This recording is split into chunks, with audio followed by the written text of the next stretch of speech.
प्रहलाद और नृसिंह अवतार की कथा। हिंदू धर्म की पौराणिक कथाओं में एक महत्वपूर्ण स्थान रखती है।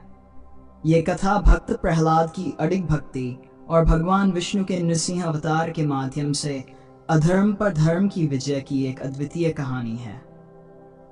इस कथा में भगवान विष्णु ने अपने परम भक्त प्रहलाद की रक्षा करने और उसके पिता हिरण्यकशिपु के अधर्म का अंत करने के लिए नृसिंह अवतार लिया। इस कथा का विस्तार से वर्णन करते हैं। कथा की शुरुआत हिरण्यकशिपु के तप से होती है। हिरण्यकशिपु एक असुर था और अपनी शक्ति बढ़ाने के लिए उसने ब्रह्मा जी की कठोर तपस्या की। उसकी तपस्या से प्रसन्न होकर ब्रह्मा जी ने उसे वरदान मांगने के लिए कहा। हिरण्यकशिपु ने वरदान में अमृत की इच्छा की, लेकिन ब्रह्मा जी ने इसे अस्वीकार कर दिया क्योंकि अमृत का वरदान देना संभव नहीं था। इसके बजाय हिरण्यकशिपु ने एक चालाकी से वरदान मांगा, मुझे न कोई मनुष्य मार सके, न कोई पशु, दिन में रात में, न घर के अंदर न बाहर, न कोई हथियार, न किसी अस्त्र से मेरी मृत्यु हो, न पृथ्वी पर, न आकाश में, न जल में मेरी मृत्यु हो। ब्रह्मा जी ने उसे यह वरदान दे दिया।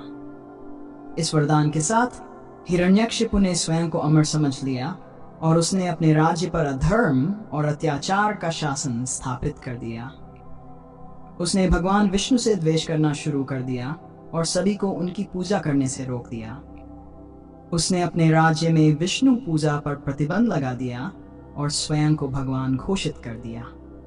हिरण्यकशिपु का एक पुत्र हुआ जिसका नाम प्रहलाद रखा गया। प्रहलाद जन्म से ही विष्णु का भक्त था। ये जानकर हिरण्यकशिपु बहुत क्रोधित हुआ। उसने अपने पुत्र को अनेक प्रकार से समझाने का प्रयास किया, लेकिन प्रहलाद की भक्ति दिन प्रतिदिन बढ़ती गई। वह अपने पिता की आज्ञा का पालन करने के बजाय भगवान विष्णु की आराधना में लीन रहता। हिरण्यकशिपु ने प्रहलाद को मारने के लिए कई प्रयास किए। उसने प्रहलाद को उबलते हुए तेल में डालने का प्रयास किया, लेकिन भगवान विष्णु ने उसकी रक्षा की। उसने प्रहलाद को विष पिलाने की कोशिश की, लेकिन विष भी उसके लिए अमृत बन गया। उसने प्रहलाद को हाथियों के पैरों तले रौंदने का आदेश दिया, लेकिन हाथियों ने उसे कोई नुकसान नहीं पहुंचाया। उसने प्रहलाद को ऊंची पहाड़ी से नीचे फेंकने का आदेश दिया, लेकिन भगवान ने उसे बचा लिया। हर बार जब हिरण्यकशिपु प्रहलाद को मारने की कोशिश करता, भगवान विष्णु किसी न किसी रूप में उसकी रक्षा कर लेते। हिरण्यकशिपु की बहन होलिका को वरदान प्राप्त था कि वह अग्नि में नहीं जल सकती। हिरण्यकशिपु ने प्रहलाद को मारने के लिए होलिका की मदद ली। होलिका प्रहलाद को अपनी गोद में लेकर अग्नि में बैठ गई ताकि वह जल जाए और होलिका सुरक्षित रहे। लेकिन भगवान विष्णु की कृपा से होलिका ही जल गई और प्रहलाद कुशल बच गया। यह घटना होली के त्योहार के रूप में मनाई जाती है, जो बुराई पर अच्छाई की विजय का प्रतीक है। हिरण्यकशिपु का क्रोध अब सीमा पार कर चुका था। उसने प्रहलाद से पूछा, तेरा भगवान कहाँ है?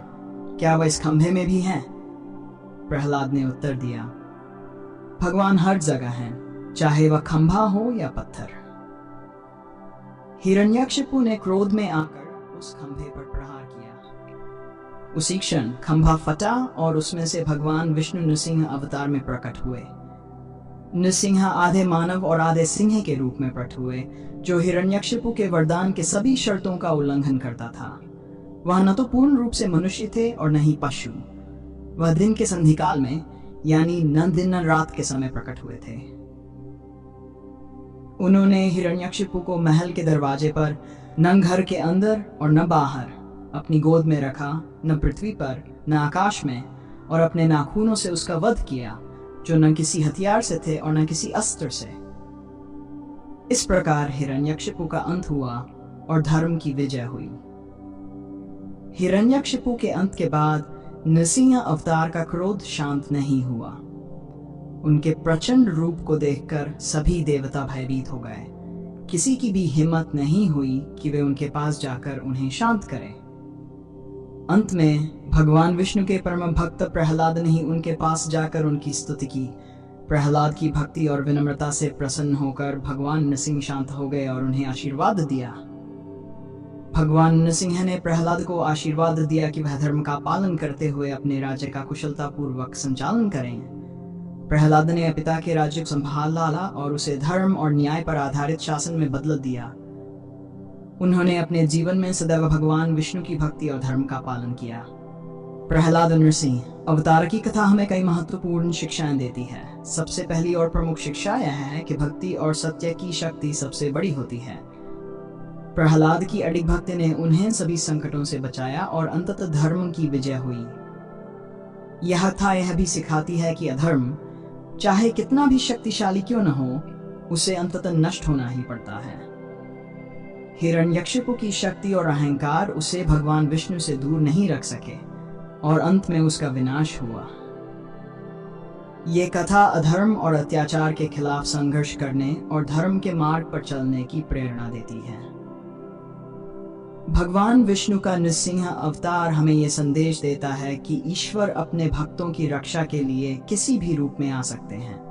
भक्त प्रहलाद की भक्ति, नृसिंह अवतार के क्रोध और हिरण्यकशिपु के अहंकार का पतन, ये सभी तत्व इस कथा को अद्वितीय और प्रेरणादायक बनाते हैं।